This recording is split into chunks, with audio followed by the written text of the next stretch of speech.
The story begins in the quiet suburbs of Britain, among temples that hum with prayer and streets that echo with the rhythm of diaspora life.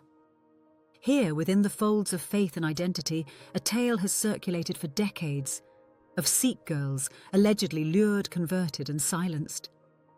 The story is simple, its impact immense. But like all stories that pass from whisper to headline, it demands to be examined beyond belief. Within British Sikh communities, the phrase forced conversion has carried a deep resonance, not merely as a fear, but as a symbol of moral defence. Through the late 1980s and 1990s, this narrative began to take form. It was passed between generations, reshaped in gurdwaras, community halls, and WhatsApp groups. The plot was always similar: a Sikh girl, a Muslim man, deceit, betrayal, and the threat of cultural extinction. What's missing, however, is evidence. Not a single verified record exists in police or government files confirming this pattern of coercion. Yet the story endures, feeding on memory, fear, and the politics of identity. The persistence of this tale is not accidental, it performs a powerful social function. Within a diaspora wrestling with its place between tradition and modernity, it becomes a moral compass, warning daughters of danger, sons of duty, and the community of its own vulnerability. It's a parable cloaked as protection. And like all parables, its truth is emotional rather than empirical. Interviews conducted with young Sikhs across the UK reveal the contradiction. Sikh women are seen as both empowered and endangered, navigating universities, nightlife, and independence while being recast as fragile, in need of communal supervision. Their freedom becomes the battlefield on which identity is fought. The forced conversion tale, in this light, becomes a policing story, a way to monitor the boundaries of female agency under the guise of protection. Autonomy becomes risk. Modernity becomes threat. To understand this narrative's roots, one must look backward, to the early 20th century and the moral panic once called white slavery. It too was a story of innocent girls allegedly taken by foreign men, stripped of purity, and lost to a darker world. The resemblance is uncanny, not in fact, but in form. Then, as now, these stories fused anxiety with ethnicity, creating folk devils to define who we are by demonizing them. In both, the underlying fear was not conversion or sex, it was change. The erosion of control. Post 9/11, Britain only intensified the polarity. In the shadow of terrorism and Islamophobia, new lines of identity were drawn. Sikh visibility, through turbans and beards, made them both victims of mistaken hate and, paradoxically, participants in anti-Muslim sentiment. Partition memories resurfaced. Historical trauma found new language. The forced conversion narrative thus merged with global politics, transforming local fears into part of the larger clash of civilizations rhetoric that dominates Western discourse. But beyond the myths and media headlines lie the real, documented cases of abuse. And these, disturbingly, are not tales of religious conversion, but of sexual exploitation. The British legal record speaks plainly. In Hertfordshire, a Sikh priest named Makan Singh Mauji stood accused and later confessed to multiple counts of sexual assault against minors between 1983 and 1987. The crimes took place within the sanctified walls of gurdwaras, places meant for safety and spiritual guidance. 11 counts of indecent assault, 2 of gross indecency with a child, and 1 attempted rape. He was sentenced to 24 years in prison and placed on the sex offenders register for life. The judge's words cut through the courtroom air, deep emotional scars.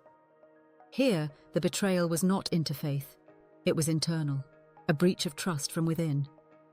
Then came the Huddersfield grooming prosecutions. Between 2004 and 2011, a network of men systematically exploited young girls in Yorkshire. Among the 40-plus convicted offenders, one name stood out: Amera Singh Dhaliwal, a Sikh man identified as the ringleader. His sentence, life imprisonment. His story shattered many of the community's moral assumptions. It blurred the neat binaries of predator and protector, of us and them. The facts were too uncomfortable to fit any singular communal narrative. And yet these cases, Mauji and Dhaliwal, are real. They are the documented evidence of harm. but they do not confirm the myth of forced conversions. Instead, they expose something deeper, that abuse transcends religion, that safeguarding must look within, not just across boundaries. Still, in community discourse, a dangerous pattern persists. Every scandal becomes reframed to protect collective honour. Every case of abuse risks being buried under fear of reputation. Women's safety becomes secondary to community image. The very narrative that claims to defend Sikh women often silences them. The moral panic becomes a wall, not a shield. The white slavery echo returns here as warning. When panic governs PCY, reason dies. Myths shape laws and symbolic gestures replace real interventions. Instead of training teachers, vetting clergy, and empowering victims, communities invest energy in boundary making. Us versus them becomes easier than all of us must do better. The solution, then, lies not in denial nor in demonization, but in accountability. Religious institutions must implement rigorous safeguarding measures. Gurdwaras, like churches or mosques, must ensure vetting, supervision, and independent reporting. Safeguarding officers should not answer to the same hierarchies that enable silence. Every sermon must carry not only words of devotion, but the weight of responsibility. When faith becomes shelter, it must not also become a shield for the abuser. Education, too, must evolve. It cannot rely on the ghost of stranger danger or the recycled panic of interfaith suspicion. True prevention lies in understanding grooming behaviour, consent, and digital exploitation. It means teaching communities that autonomy is not immorality and that vigilance is not fear. Boys must be taught that masculinity does not mean control. Girls must be reminded that their choices do not define community honour. Awareness without panic, empowerment without paranoia, and yet education alone is not enough. Research must fill the gaps left by rumour. There is, as of today, no comprehensive dataset on offenders by religion in the UK. Without data, the vacuum fills with speculation.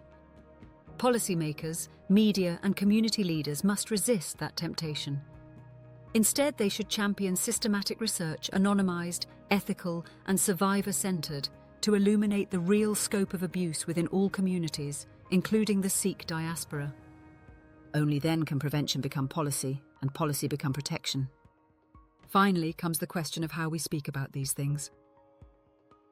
Ethical communication is not an afterthought. It is the foundation of justice. The moment media frames abuse through religious lenses, victims are reduced to symbols. Their suffering becomes ammunition. The Huddersfield trials showed how easily complex cases can be flattened into ethnic blame. In the end, the victims disappear. Only the narrative remains, and that is the greatest tragedy of all. It is not an indictment of a faith, nor a defence of another. It is a call for clarity, for courage, for compassion rooted in truth. The task is not to preserve honour, but to preserve humanity. The Sikh diaspora in Britain stands at a crossroads. One path leads to the recycling of old fears, tales of forced conversions, of imagined enemies. The other leads toward transparency, an acceptance that harm exists within and that silence serves no one. Between the myth and the record lies the moral test of a community. And so one truth remains: faith should never fear the truth. When we stop mistaking stories for safety, when we listen to the silenced, when we hold leaders accountable, only then will the children truly be safe and the community truly be free.